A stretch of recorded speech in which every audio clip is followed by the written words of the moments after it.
So now this is the fun part. This is where you can see your profiles and post performances.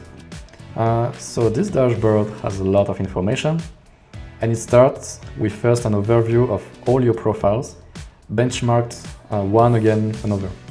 So you can see all of them here. Check the followers, the engagement, the views.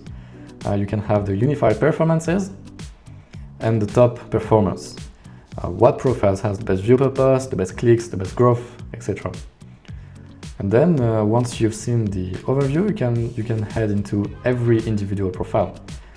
So you can see that every analytic comes with some insights made using AI that will analyze your profile's performances and give you actionable insights about it. So what do you need to change? What do you need to do better? You also have anomaly detections, like what's a weird move. If it's good, it's going to be green, or if it's bad, it's going to be red. You have insight summary, what should we do next week, overview, daily analytics, and basically we try to put all the data available for every platform.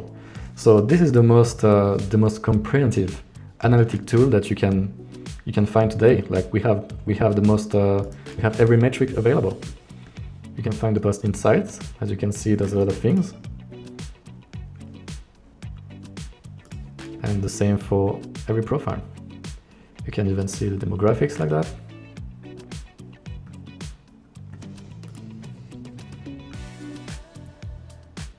That's pretty good. So this is the in-app analytics, and then if you want, you can create reports. And then it will open the reports drawer like that on the right side. So a report is like a fixed analytic results on a period of time. So it works like that. You can save a preset because there's a lot of options to choose. You can choose the profiles that you want the report to be about. You can choose the period, the last 7 days, last 30 days, whatever.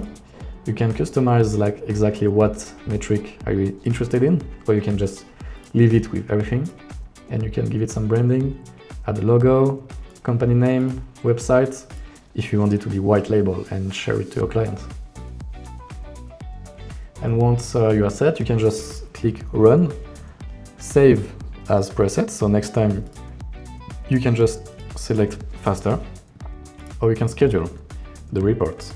So if you want a report to come in your inbox every week, for example, you can do that here. You can choose the frequency, weekly, monthly, daily. You can add the recipients. So who is going to receive that?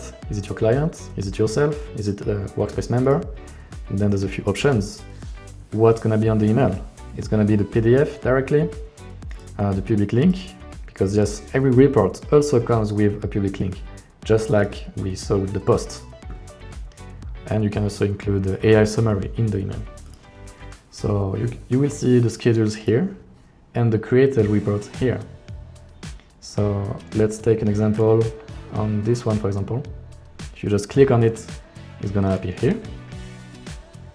And then you have a few options at the top. Download a PDF, share, if you want to send a new email to someone about it. Or you can just copy the public link as well, and that link can have a password, can expire, or can unload the PDF download. And that link will be public, so anyone can access it. So you can send it to your client on WhatsApp or email, whatever, and they can just check it on their laptop or on their phone. And they will see the exact same thing that you see on your dashboard, which is awesome. The overview, the profile details, and they can download the PDF. And then the PDF will look like that. So this is a real professional enterprise ready PDF that you can share with your manager, your CEO, whatever. Everything inside was made to look professional and ready for your company. So there's a lot of stuff. So you can share the PDF, or you can share the report link, whatever you want. So that's it for the analytics. Now let's head to the next feature, the monitoring or social listening.